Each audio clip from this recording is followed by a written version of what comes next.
U ovoj lekciji bavit ćemo se iskazima i osnovnim logičkim operacijama sa njima. Naučimo najpre šta su to iskazi. U svakodnevnom životu srećemo rečenice koje su ili tačne ili netačne, to jest rečenice koje imaju logičkog smisla. Ovakve rečenice u matematici nazivamo iskazima. Dakle, iskaz može biti rečenica koja je ili tačna ili netačna. Tačan iskaz označavat ćemo slovom T i čitamo ga T, netačan iskaz obrnutim slovom T i čitamo ga nete. Iskaze ćemo označavati malim slovima latinice P, Q, R, S i tako dalje, sve zavisi koliko iskaza imamo. Dajmo primer. Broj 6 je veći od broja 2. Da li je ovo iskaz? Naravno da jeste. Taj iskaz je tačan. Beograd je glavni grad Srbije. Ovo je iskaz koji je naravno tačan. Broj 3 je deljiv brojem 2. Da li je ovo iskaz? Jeste, međutim taj iskaz nije tačan. Jabuke su najukusnije voće. Ovo nije iskaz, jer nekome jabuke jesu najukusnije voće, ali možda nekome nisu. Dakle, ne možemo reći da je ova rečenica tačna ili netačna, što znači da ovo nije iskaz. Kao što između brojeva možemo uspostaviti operacije plus minus puta podeljeno, tako između iskaznih slova postoje logičke operacije. Krenimo od negacije. Njena oznaka se čita ne. Ona je jedina unarna operacija, što znači da deluje samo na jedno iskazno slovo. Napravimo tabelu. Iskaz P, dakle, može biti tačan ili netačan. Ukoliko je iskaz P tačan, negacija iskaza P je netačna. I obrnuto. Ukoliko je iskaz P netačan, negacija iskaza P je tačna. Sljedeća operacija naziva se konjukcija. Njena oznaka čita se I. Konjukcija je binarna operacija, to znači da ona deluje na dva iskazna slova, P i Q. Pravimo sve moguće kombinacije iskaza P i Q. Oba slova mogu biti tačna, P može biti tačno, Q netačno, obrnuto, i oba iskazna slova mogu biti netačna. Ovo je najlakše uraditi preko jednog primjera. Maša i Luka žele palačinke. Maša želi palačinke sa džemom, a Luka sa kremom. Neka iskaz P bude mama je napravila palačinke sa džemom. Iskaz Q, mama je napravila palačinke sa kremom. Da vidimo u kojim slučajevima će i Maša i Luka biti zadovoljni. Ukoliko je mama napravila i palačinke sa džemom i palačinke sa kremom, naravno da će i Maša i Luka biti zadovoljni.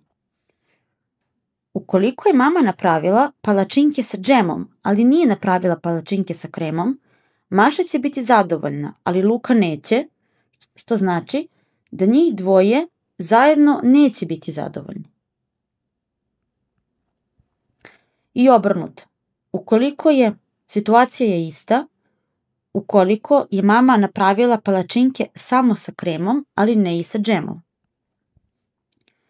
Ukoliko mama nije napravila palačinke ni sa džemom, ni sa kremom, ni Maša ni Luka neće biti zadovoljni.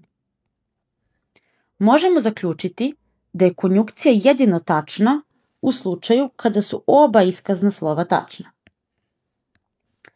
Sljedeća logička operacija je disjunkcija, čija se oznaka čita ili. I nju je najlakše uraditi preko primjera. Tata pravi roštilj i treba da upali vatru. kaže Luki, dodaj mi upaljač ili šibice. Neka iskaz P bude, Luka je dodao upaljač. Iskaz Q, Luka je dodao šibice. Kada će tata biti zadovoljan? Ako je Luka dodao i upaljač i šibice, tata će naravno biti zadovoljan jer njemu treba samo ili upaljač ili šibice da bi upalio vatru. Ukoliko je Luka dodao upaljač, ali nije dodao šibice, tata će takođe biti zadovoljan jer ima čime da upali vatru. I obrnuto. Ukoliko je Luka dodao šibice, ali ne upaljač, tata će takođe biti zadovoljan. Međutim, ukoliko Luka nije dodao tati ni upaljač, ni šibice, tata neće biti zadovoljan jer neće imati čime da upali vatru. Možemo zaključiti da je disjunkcija netačna samo u slučaju kada su oba iskazna slova netačna. Sledeća logička operacija naziva se implikacija. Njena oznaka čita se sledi ili ako onda. Nju je takođe najlakše uraditi preko primera. Mama je rekla, ako sutra bude sunčano, onda ćemo ići na piknik. Iskaz P može biti napolju je sunčano. Iskaz Q, porodica ide na piknik. Ako je napolju sunčano i porodica ide na piknik, Maša i Luka bit će srećni jer je mama ispunila obećanje. Ukoliko je napolju sunčano, ali porodica ne ide na piknik, Maša i Luka neće biti srećni jer mama nije ispunila obećanje. Ukoliko napolju nije sunčano, a porodica ide na piknik, naravno da će Maša i Luka biti srećni. Ukoliko napolju nije sunčano i porodica ne ide na piknik, Maša i Luka neće baš biti srećni, ali i mama svakako ispunila svoje obećanje jer je ona rekla da napolju mora biti sunčano da bi porodica išla na piknik. Možemo zaključiti da jedino u slučaju kada iz tačnog sledi netačno, cela implikacija je netačna. Poslednja logička operacija naziva se ekvivalencija. Njena oznaka čita se ekvivalentno. Ekvi isto, valentno vrednost. Pravimo tabelu. Dakle, ekvivalencija će biti jedino tačna u slučaju kada su oba iskazna slova ista.